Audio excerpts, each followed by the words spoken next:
사랑하는 성도 여러분, 고속도로 톨게이트를 진입하면 길이 양쪽으로 나누어지는 갈림길을 만나게 됩니다. 상행선으로 가는 길과 또 하행선으로 내려가는 길, 두 갈림길을 만나게 됩니다. 서청주 톨게이트로 예를 든다면 진입하자마자 왼쪽으로 가면 서울로 가는 길이고 오른쪽으로 가면 대전이나 부산으로 가는 길입니다. 근데 어떻게 하다 보면 정신을 잠깐 집중하지 못해서 서울 가야 되는데 부산으로 쭉 내려가고 있을 때가 있습니다. 참 당황스럽습니다.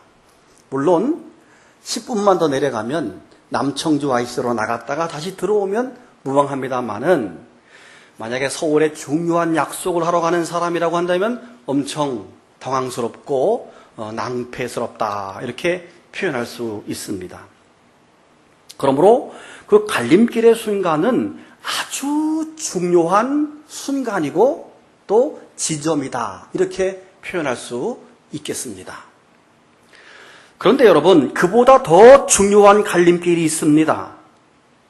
고속도로의 갈림길은 다시 되돌아오면 되지만 만약 우리가 이 세상에 살다가 생명이 다해서 죽을 때 죽음과 동시에 천국이냐 지옥이냐 갈림길 앞에 딱 서게 됩니다.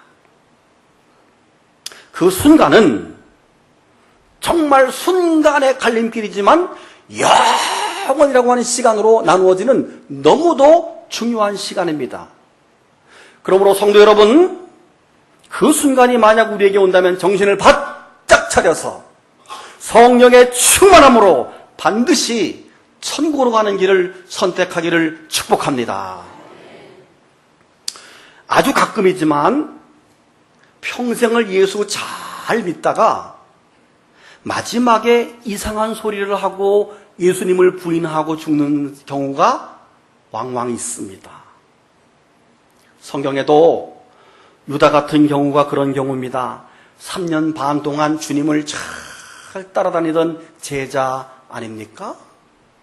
근데 마지막 순간에 불운을 선택했고 결국은 돌아올 수 없는 스스로 잘못된 길로 가버리고 말았습니다.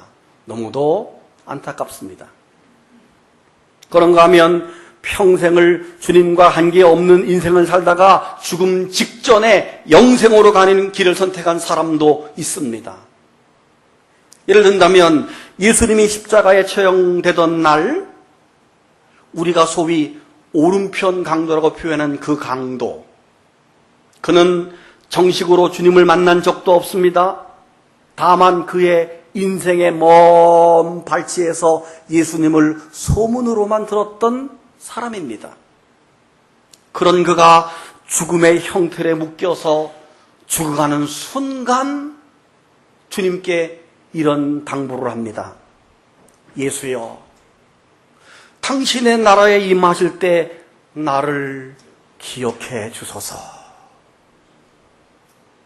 그 단 한마디에 예수님께서 분명하게 말씀하시기를 내가 진실로 내게 이르노니 오늘 네가 나와 함께 낙원에 있으리라. 아멘. 그는 짧은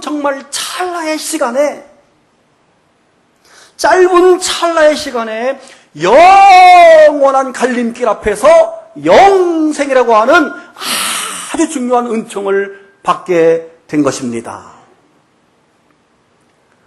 사랑하는 여러분, 오늘 본문이 그렇습니다. 적어도 오늘 본문은 이스라엘 백성들에게 있어서 아주 중요한 갈림길과도 같은 그런 말씀입니다. 제가 개인적으로 성경을 연구하면서 성경 전체의 맥락을 쭉 이렇게 크게 내려다볼 때에 오늘 이 본문은 이스라엘 백성들의 역사 속에서 마치 고속도로와 같은 갈림길이고 천국이냐 지옥이냐 갈림길 같은 아주 중요한 구절이 오늘 본문입니다. 조금 내용이 지명이 나오고 좀 시시해 보이지만 굉장히 중요한 구절이 적어도 이스라엘 민족에 있어서는 너무도 중요한 구절입니다. 오늘 본문 10절이 그렇습니다. 성경 보실까요? 그들이 게셀에 거주하는 가나안 족속을 쫓아내지 아니하였으므로, 이 부분입니다. 가나안 족속을 쫓아내지 아니하였으므로 가나안 족속이 오늘까지 에브라임 가운데 거주하며 노역하는 종이 되었다. 바로 앞장 15장 63절도 나옵니다. 예루살렘 주민 여부수 족속을 이번에는 유다 자손이 쫓아내지 못하였으므로 여부수 족속이 오늘까지 유다 자손과 함께 예루살렘에 거주하니라. 여러분, 이 구절은요 너무너무 중요한 구절입니다.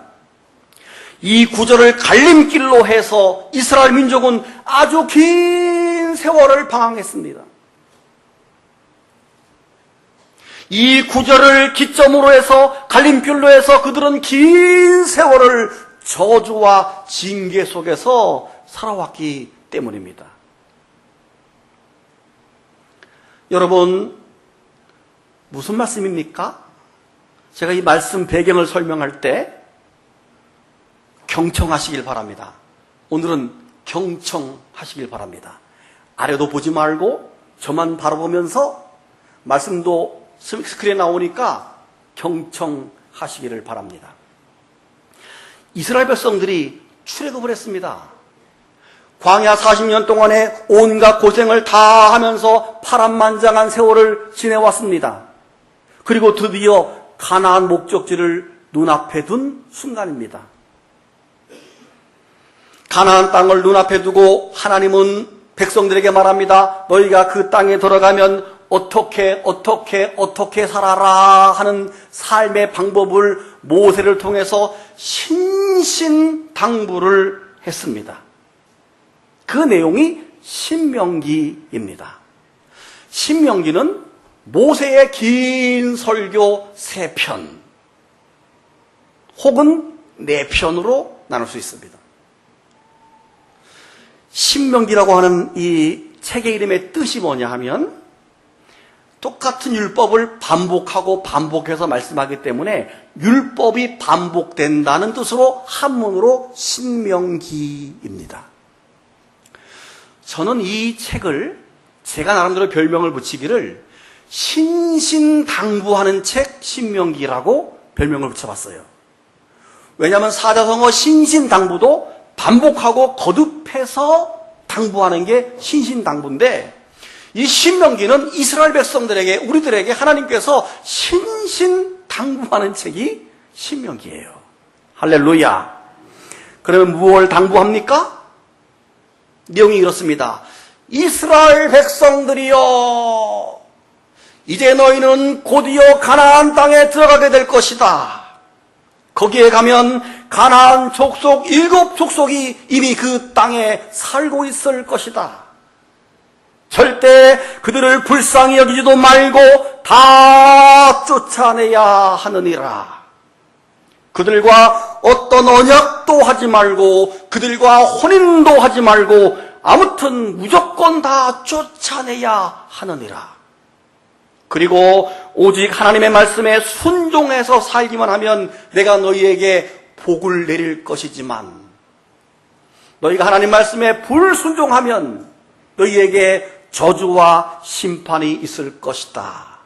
이것이 신명기의 내용입니다.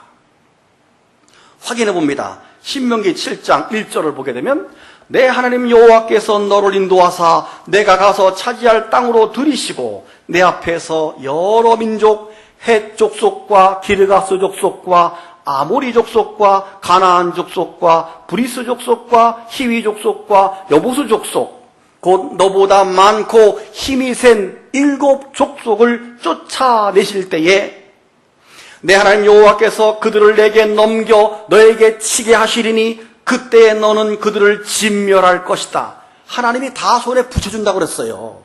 전쟁만 해라. 다 하나님이 해준다. 그들과 어떤 언약도 하지 말 것이요 그들을 불쌍히 여기도 말 것이며, 다른 성경 찾아보게 되면 그의 자식도 불쌍히 여기지 말고 죽여라 그랬어요. 무섭죠?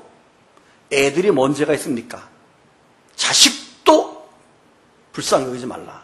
하나님이 그 정도로 강하게 하신 거예요.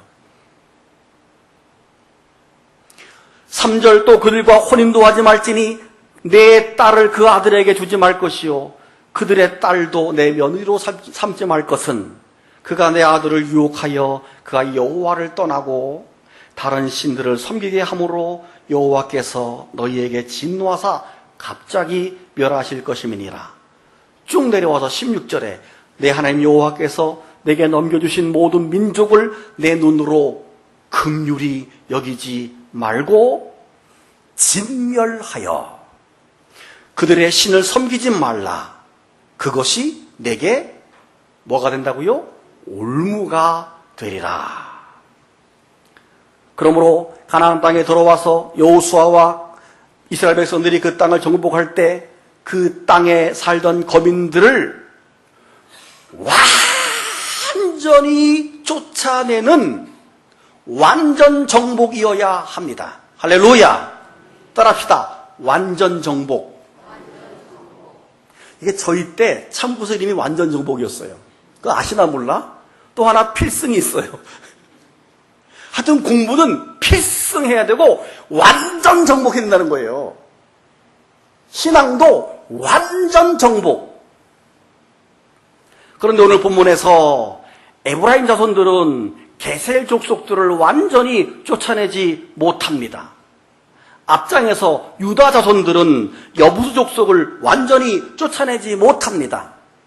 므낫세 자손들도 가나안 족속들을 다 쫓아내지 못합니다. 아니요, 일부러 자신들 가운데 거주하게 하기도 합니다. 왜냐하면 그들을 종으로 삼으면서 자신들의 유익과 편리를 도모하기 위해서 일부러 남겨두기도 했습니다.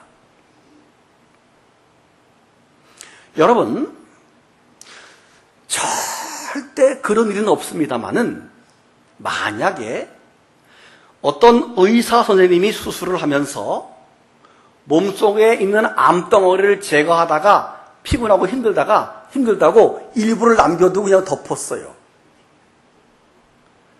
그런 일은 없겠지만 만약에 그렇게 암덩어리 일부를 남겨두고 그냥 수술을 끝냈다면 어떻게 되겠습니까? 분명히 몇 개월 안 가고 몇 년 안 가서 재발돼서 더 큰 병으로 고생하게 될 것입니다. 여러분도 그렇습니다. 몸이 아파서 병원에 가면 선생님께서 3일치 처방을 내려줍니다. 보통. 그럼 여러분이 집에 와서 그 약을 먹다가 한 이틀쯤 먹으면 어때요? 몸이 좀 나아요. 그럼 나머지 하루치를 먹어야 돼요? 먹지 말아야 돼요? 지금 웃는 사람들은 다 안 먹은 사람들이에요. 우리가 생각할 때 몸이 다 나은 것 같아서 뭐 약이 몸에 들어 좋을 것도 없고 그냥 하루치를 쉽게 생각하고 먹지 않게 되면 병균을 완전 정복하지 못한 채로 끝낸 거예요. 그럼 어느 순간에 다시 이 병원균이 활동을 해서 다시 아프기 시작하면 이제는 더 많은 세월을 약을 먹어야 되고 큰 병으로 발전하기 때문에 그렇습니다. 이스라엘 백성들이 바로 그렇게 한 것입니다. 하나님의 말씀대로 완전 정복이 아니라 100%의 순종이 아니라 적당하게 순종하고 타협을 한 것입니다. 소위 암덩어리를 속에 둔 채로 수술을 끝내버리고 만 것입니다. 그렇다면 이스라엘 백성들이 왜 그런 엄청난 실수를 했는가? 그 이유를 몇 가지 찾아보게 되면 먼저 현실 안주입니다. 따라합시다. 현실 안주. 에브라임 지파는 유다 지파 다음으로 영토를 분배받을 때에 넓고 비옥하고 아름다운 땅을 자기들의 분깃으로 그 분배를 받게 됐습니다. 뿐만 아니라 실로라고 하는 지역은 종교와 정치와 문화의 중심부대였습니다. 실제로 영적으로나 물질적으로 풍성한 복을 받은 지파가 에브라임 지파였습니다. 그러나 에브라임 지파는 그 복에 만족하지 않았습니다. 그들은 더 현실적으로 편리하고 안정적이기를 바라는 마음으로 게셀 족속을 자기들이 사는 그곳에 그대로 두고 심지어 자신들을 돕는 종으로 노예로 삼아서 편리주의로 살게 현실 안주에 빠져버리고 만 것입니다. 이제 에브라임 지파는 더 이상 완전 정복을 원하지 않게 된 것입니다. 하나님의 명령을 저버리고 이미 받은 복을 누리면서 현실에 안주하는 편리함을 선택했습니다. 여러분, 예수 믿는 거 현실 안주해서는 안 됩니다. 편리 위주로 신앙생활에서는 안 됩니다. 또 하나 적당주의가 있었습니다. 따라합시다. 적당주의. 에브라임 지파가 게셀 가나안 거민들을 그 땅에 둔 이유는 적당하게 하자 하는 적당주의입니다. 7년에 걸친 가나안 전쟁으로 대부분 가나안 족속이 거의 다 진멸됐기 때문에 에브라임 지파가 스스로 생각하기를 이 정도면 되겠지. 다 쫓아내고 저 산지에 게셀 족속 저 정도 두는 거야 뭐 괜찮겠지라고 하는 적당주의입니다. 이런 적당주의가 훗날 에브라임 지파에게 커다란 올무가 되었고 나아가 이스라엘 민족 전체에 큰 올무가 됐습니다. 올무 아시죠? 한번 걸리면 빠져나올 수 없고 움직일수록 더 쪼이다가 서서히 죽여가는 게 올무입니다. 여기에 빠진 겁니다. 또 하나는 인본주의입니다. 따라합시다. 인본주의. 에브라임 지파는 게셀 족속을 그대로 두면서 자기 중심적이고 이기주의적인 인본주의적인 명분을 찾았습니다. 어떤 것인가 하면 게셀 족속이 자기들 옆에 있으면 우리 신앙을 배워서 그들도 하나님을 잘 섬길 거야. 우리가 그들을 배우는 게 아니라 그들이 하나님을 잘 경배할 거야 라고 생각을 한 겁니다. 하나님은 그렇게 말씀하지 않았죠. 그냥 완전히 진멸하라. 그런데 남겨두면 그들이 우리를 배워서 하나님 백성으로 바꿔질 거야. 그래서 영국의 주석학자 매튜 헨리는 그때 상황을 추측하면서 이런 말을 했습니다. 분명히 에브라임 지파는 이때 게셀 족속들에게 조공과 공무를 받으면서 우상숭배를 금하고 십계명을 지키도록 강요했을 것이다. 이렇게 추측을 할 정도로 이들은 그들을 오히려 하나님 백성 만들겠다라고 생각을 한 겁니다. 그들에게 신앙을 가르치면 그들이 우상을 버리고 십계명을 지킬지 몰라. 이렇게 자기가 판단하고 자기 중심적으로 결론을 내린 것입니다. 이것은 하나님의 명령과 말씀보다 자기들의 방법에 우선을 둔 것이지요. 자기 중심적이고 이기주의적인 발상이다. 이렇게 말할 수 있습니다. 여러분, 근데 오늘 우리의 신앙을 가만히 보게 되면 우리 속에 현실 안주의 신앙이 있습니다. 예수 적당히 믿는 적당주의가 우리에게 있습니다. 하나님 중심주의로 신앙 본실, 신 중심의 신본주의가 아니라 나 중심의 인본주의가 내 속에 사실 많이 차지하고 있습니다. 이렇게 현실에 안주하고 적당주의와 자기 중심주의로 살았던, 그래서 이방 족속들을 가난해서 완전 정복하지 않은 이스라엘 백성들이 이제 장차 어떻게 변화되어 갈까요? 이제 여호수아가 죽습니다. 이스라엘 민족이 사사시대가 됩니다. 여호수아서 다음에 사사시대예요. 여호수아가 죽음으로 여호수아서가 끝나고 이제 사사시대가 열리는 겁니다. 딱 한 장 차이입니다. 여러분, 성경도 한 장 넘기면 이스라엘이 어떻게 변하는 거 보십시오. 딱 한 장 넘겨서, 아니 2장 넘길게요. 사사기 2장을 보시겠습니다. 2장 11절. 화면에 있다 그랬잖아요. 예, 화면 보세요. 딱 2장 넘겨서 사사기 2장 11절. 이스라엘 자손이 여호와의 목전에서 악을 행하여 바알들을 섬기며.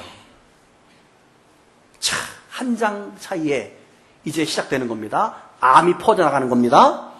12절, 애굽 땅에서 그들을 인도해 내신 그들의 조상들의 하나님 여호와를 버리고 다른 신들, 곧 그들의 주위에 있는 백성들의 신을 따라 그들에게 절하며 여호와를 진노하게 하셨다.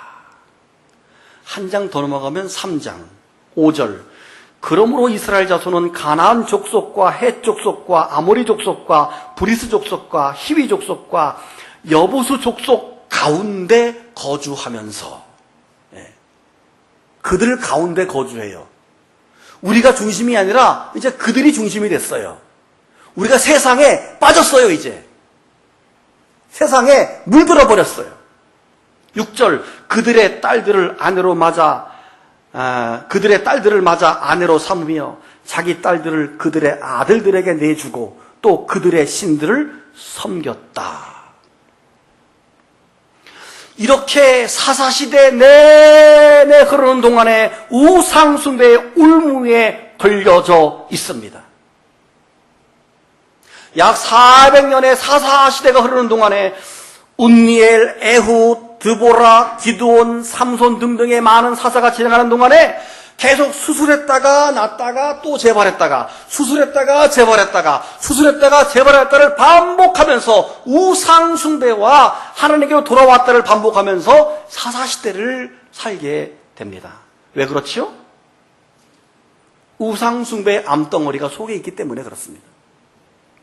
이제 사사시대가 끝났습니다. 왕정시대로 들어갑니다. 1대 왕 사울왕, 2대 왕 다윗왕, 3대 왕 솔로몬왕, 각각 40년씩 120년이 흘러가는데 이 왕정시대에도 사사시대와 똑같이 우상숭배와 회개를 반복하는 역사가 진행됩니다. 심지어 솔로몬은 통치 말기에 바로의 딸을 왕비로 맞아들였습니다. 그리고 이방 여인들을 사랑하고 그들과 통혼을 합니다. 성경을 보게 되면 열왕기상 11장 1절에서 8절을 보면 1절에 솔몬 왕이 바로의 딸 외에 이방의 많은 여인을 사랑하였으니 곧 모압과 암몬과 에돔과 시돈과 헷 여인이라. 2절, 여호와께서 일찍이 이 여러 백성들에 대하여 이스라엘 자손에게 말씀하시기를 너희는 그들과 서로 통혼하지 말며 그들도 너희와 서로 통혼하게 하지 말라. 그들이 반드시 너희의 마음을 돌려, 우리의 마음을 돌려 그들의 신들을 따르게 하리라 하셨으나 솔로몬이 그들을 사랑하였더라. 얼마나 사랑했냐? 다음 3절, 왕은 후궁이 700명이요 첩이 300명이라. 합해서 몇 명이에요? 1000명. 그런데 그 다음 보세요. 그의 여인들이 왕의 마음을 돌아서게 하였더라. 이 말로 보아 물론 유대인도 몇 명이 있겠지만 1000명 거의가 다 이방 여인이라는 얘기예요. 1000명 가까운 이 이방 여인이 다 우상숭배자들이 솔로몬 마음을 바꾸는 겁니다. 4절, 솔로몬의 나이가 많을 때에 그의 여인들이 그의 마음을 돌려 다른 신들을 따르게 하였으므로 왕의 마음이 그의 아버지 다윗의 마음과 같이 아니하여 그의 하나님 여호와 앞에 온전하지 못했다. 5절, 이는 시돈 사람의 여신 아스다롯을 따르고 암몬 사람의 가증한 밀곰을 따르고 7절, 모압의 가증한 그모스를 위해서 예루살렘 앞 산에 산당을 짓고 또 암몬 자손의 가증한 몰록을 위해서 그와 같이 했다. 8절, 그가 또 그의 이방 여인들을 위하여, 하나님을 위하여 살아야 되는데 이방 여인들을 위하여 다 그와 같이 한지라. 그들이 자기의 신들에게 분향하며 제사였더라. 온갖 이방 신들을 다 솔로몬이 섬겼다고요. 이것이 왜 이렇게 됐습니까? 완전 정복에 실패해서 여전히 그 민족이 암덩어리를 품고 살기 때문에 그렇게 된 것입니다. 뿐만 아닙니다. 이렇게 되자 하나님께서 이스라엘을 남유다와 북이스라엘로 남북으로 나눠 놓습니다. 분열 왕국 시대라고 말합니다. 나눠져서도 이들은 여전히 우상숭배를 버리지 못합니다. 왜요? 암덩어리, 완전 정복이 안 됐기 때문입니다. 그래서 주전 722년에 북이스라엘이 먼저 멸망을 하고 훗날 주전 586년에 남유다가 멸망해서 바벨론으로 끌려갈 때 왕 시드기야가 두 눈이 뽑혀서 피가 철철 흐르면서 바벨론으로 끌려가서 70년간 그 나라가 회파되고 나라가 없게 됩니다. 한순간의 방심으로 산지에 사는 이방 족속을 남겨둔 것은 엄청난 실수요, 이스라엘 민족의 멸망의 이유가 되었던 것입니다. 거기서 끝이 아닙니다. 바벨론 70년의 포로 생활로 돌아와서 성전 재건과 신앙운동을 벌입니다. 성벽을 쌓읍시다. 예루살렘 성을 쌓읍시다. 느헤미야. 우리의 마음의 신앙, 성경을 공부하고 말씀으로 돌아갑시다. 에스라의 말씀운동. 이번에는 하나님의 성전을 지읍시다. 하깄와 말라기. 이러고 구약이 끝나는 거예요. 그리고 그때부터 하나님은 주님이 오실 때까지, 예수님 오실 때까지 400여 년 동안에 아무 말씀도 안 하셔요. 하나님의 침묵기라고 해요. 그런데 그 기간 동안에 바벨론에게, 바사에게, 헬라에게, 로마에게 계속적으로 이스라엘은 지배를 받고 그들에게 고난을 받는 거예요. 우리가 일본에게 36년 식민 통치 받았던 것처럼 바벨론, 바사, 헬라, 로마에게 계속 지배를 받다가 로마가 지배할 때 예수님이 이 땅에 초림, 이 땅에 탄생하시는 겁니다. 그런데 그렇게 오신 예수님을 그 유대인들은 알아보지 못합니다. 내가 메시아라고 말해도 예수님을 인정하지 않습니다. 그래서 메시아 예수 그리스도를 배척하고 십자가에 못 박아라! 못 박아라! 예수님을 십자가에 못 박아 죽이는 민족이 된 것입니다. 그 이후 주 70년, 예수님 돌아가시고 나서 40년이 흐른 주 70년에 그들은 지배받은 로마로부터 완전히 멸망당하는데 예수님의 예언, 예루살렘 성벽에 돌 위에 돌 하나 남지 않으리라. 그때 성벽이 다 무너지고 지금 통곡의 벽 북서쪽의 일부만 남겨두게 된 것입니다. 그것도 기념으로 남겨뒀어요. 로마의 타이투스 장군이 훗날 후대가 나를 기억하리라 하고 남겨둔 거예요. 다 무너뜨릴까 하다가. 그때로부터 이스라엘 민족이 주 70년부터 지금까지 그럼 어떻게 됐는가? 자, 성경 신명기 28장 24절의 말씀, 여호와께서 비 대신에 티끌과 모래를 내 땅에 내리시리니 그것들이 하늘에서 내 위에 내려 마침내 너를 멸하리라. 하나님이 그 땅을 황폐하게 만들기 시작합니다. 비를 내리지 않습니다. 그 다음에 28장 25절, 여호와께서 내 적군 앞에서 너를 패하게 하시리니 내가 그들을 치러 한 길로 나가서 그들 앞에서 7길로 도망갈 것이고 네가 땅의 모든 나라에 흩어지고. 즉 성경 말씀대로 이스라엘이 로마로부터 그렇게 비참하게 멸망을 받습니다. 그리고 전 세계로 흩어지는 심판을 받게 됩니다. 그렇게 나라가 없이 산 세월이 전 세계로 흩어져서 유대인이라고 하는 이유 하나 때문에 온갖 고난과 온갖 핍박, 쉰들러 리스트 영화 보세요. 온갖 고난을 당하다가 무려 1900년 가까운 세월을 그렇게 하나님의 징계와 저주 속에 사는 민족이 된 이유입니다. 왜요? 완전 정복의 실패이기 때문입니다. 그러니 오늘 이 말씀이 얼마나 중요한 갈림길인지 이해가 되시면 아멘. 사도 바울은 신약에 와서 로마서에서 이렇게 표현합니다. 형제들아, 너희가 스스로 지혜있다 하면서도 신비를 너희가 모르기를 내가 원하지 아니하노니 이 신비는 이방인의 충만한 수가 들어오기까지 이스라엘의 더러는 우둔하게 된 것이라. 즉 1900년 동안 이스라엘이 멸망한 것은 그 기간 동안에 그들을 제껴놓고 하나님이 우리 한국 사람들, 우리 이방인들을 구원해서 이방인들의 수가 충만할 때까지 그들은 고난받는다는 거예요. 이해가 되시면 아멘. 그 앞절에 11장 11, 12절에 보게 되면 로마서 그러므로 내가 말하노니 그들이 넘어지기까지 실족하였느냐? 그럴 수 없느니라. 그들이 넘어짐으로 구원이 이방인에게 이르러 이스라엘로 시기나게 하려 함이라. 그들의 넘어짐이 세상의 풍성함이 되며 그들의 실패가 이방인의 풍성함이 되거든 하물며 그들의 충만함이리요 라고 말했어요. 이 말을 정리하면 이스라엘이 하나님의 징계를 받는 동안에 이방인들의 구원이 이루어지게 되고 이방인의 구원의 수가 충만하게 차게 되면 이스라엘이 회복이 되어서 1948년 5월 14일에 회복이 되어서 지금부터는 이방인과 유대인이 함께 구원받는 시대가 되었다 하는 말이에요. 이해가 되시면 아멘.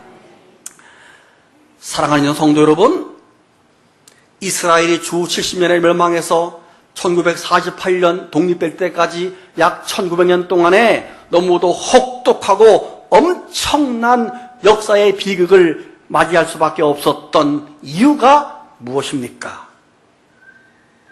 오늘 본문, 가나안에 살고 있었던 이방 족속들을 자기 임의대로 자기의 판단대로 쫓아내지 아니하고 남겨둔 데서부터 그 민족의 비극이 출발이 된 것입니다. 그런 의미에서 오늘 본문은 이스라엘 민족사에 있어서 아주 중요한 오점과 아쉬움이 시작되는 갈림길이에요. 동시에 오늘 우리들에게는 이스라엘 민족들을 보면서 우리가 교훈받기를 신앙생활은 완전 정복이어야 한다. 할렐루야.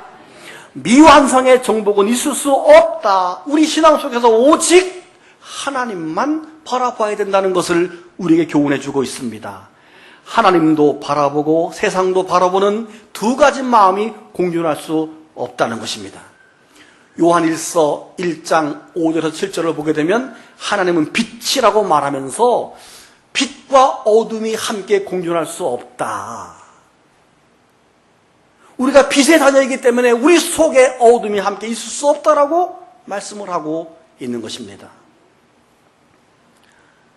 창세기에서 소돔과 고모라 성이 멸망할 때 하나님이 롯의 가정을 살려주기 위해서 재앙이 시작되거들랑 너희 가족은 도망하되 절대 뒤를 돌아보지 말아라 그랬습니다. 그런데 드디어 이제 막 유황과 불이 소돔과 고모라 성에 막 내려오는데 롯의 가족이 도망을 가는 중에 롯의 아내가 뒤를 돌아봤어요. 그 뭐가 됐죠? 손기둥이 돼버리고 말았어요. 왜 돌아봤는지 창세기는 말하고 있지 않아요. 왜 돌아봤는지 몰라요. 왜 돌아봤을까요? 따라합시다. 궁금해서. 답을 말하고 있지 않아요. 그런데요, 누가복음에 와서 예수님께서 뭐라고 말씀하는지 아세요? 우리에게 롯의 철을 생각하라 하면서 그 앞절에 보게 되면 세간이나 재앙이 올 때 세간이나 집을 밀어두지 말고 도망하라고 말하면서 롯의 아내를 생각하라. 세간이나 미련이나 혹은 의심이 남아서 뒤를 본 사람으로 예수님이 답을 말해주고 있어요. 즉 롯의 아내는 미련이 남았던 것입니다. 자기의 재산이라든지 이게 의심을 했다든지 그래서 뒤를 돌아보고 만 것입니다. 하나님 말씀으로 가득 차서 오직 산으로만 갔으면 됐을 텐데 이 마음 속에 의심도 생기고 아까운 마음도 들어서 뒤를 돌아보다가 소금 기둥이 돼버리고 말았습니다. 사랑하는 성도 여러분, 우리 신앙이 온전케 하시는 예수 그리스도로만 충만할 수 있기를 축복합니다. 우리 마음속에 세상을 사랑하는 마음들과 하나님을 사랑하는 마음이 공존해서는 이스라엘처럼 여기에 암덩어리를 두는 것과 똑같은 것이고, 어느 순간에 내가 유다처럼 될 수도 있고 어느 순간에 내가 이스라엘 백성들처럼 그 길을 선택할 수 있기 때문에 그렇습니다. 오늘 아침에 우리 마음속에 숨어있는 현실주의, 적당주의, 인본주의를 다 몰아내고 성령으로만 충만된 성도들이 될 수 있기를 주님의 이름으로 축복합니다. 눈 감고 묵상합니다.